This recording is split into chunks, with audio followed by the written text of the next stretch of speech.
and I'm going to actually show you how I am starting to train my puppy, who's 8 months old, on the treadmill.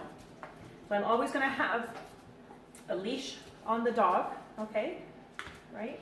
And you want to make sure that you have a treadmill that is either made for dogs or one that has a little bit of a longer back on it for a larger dog. So for his size, this treadmill is okay for now, but I wouldn't be able to put a 125-pound Shepherd or Doberman or anything on this. That would be a little bit too short for them, okay? So a great way to kind of get them to understand that this is not a bad place is to use it as a place. So, you know, in the room where I have these pet cots all laid out, they know place commands, so he's used to going on to different objects, and I would basically just have him go on and off the treadmill, so just food lowering, and just getting him used to being on top of it, because there is a different texture on it, right? So you can't just throw them on there and expect them to be okay with it. And then when he's comfortable actually stepping onto the treadmill, then that's when I would start to do my introduction. So as long as he's okay stepping on here, and you know, as long as he's also heard the noise go on. So we'll wait for the treadmill to go.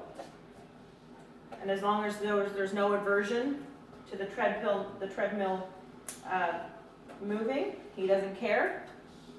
So that's just another little thing that you want to test the dog to make sure that they're proofed okay for the treadmill. Now I have my cat coming over as well.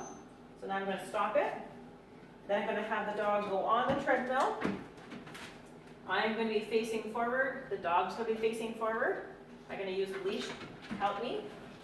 I'm going to straddle the dog on both sides. And then I'm going to, in this case, use this myself, right? So I'm going to control his access to things with a loose leash right now until I'm comfortable being able to tie him and leave him.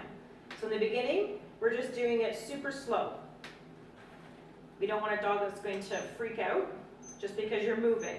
So we have these beeping sounds to warn us.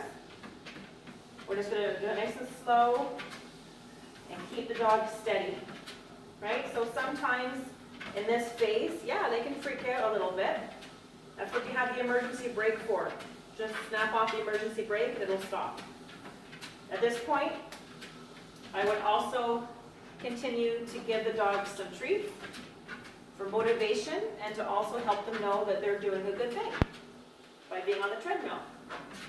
When they're comfortable doing that, then I will be a little bit looser behind them, and I probably would have the dog be on here for anywhere from 3 to 5 minutes the very first couple of times the dog comes on. Then I would start upping it to about 10 minutes. Then I would start upping it to 20 minutes. And I wouldn't do any longer than 40-minute drills with dogs. He's a pretty young dog. So you want to kind of have a nice, good pace. They can trot, but you want them to walk comfortably first before you start adding too much speed to it. If you add too much speed to it, they can kind of get ahead and hurt themselves or get themselves caught on the other angles. This is not created for dogs, right? So you want to make sure you're constantly supervising in the room every time you do the treadmill with them. That can be a great way to exercise your dog on a rainy day or a snowy day to keep the dog fit while you're doing office work in the background, as long as you can supervise. Okay? Oh boy. Good job. Good job. All right, that's done. And then taking the dog off is basically leave the dog back off. Okay? Good job.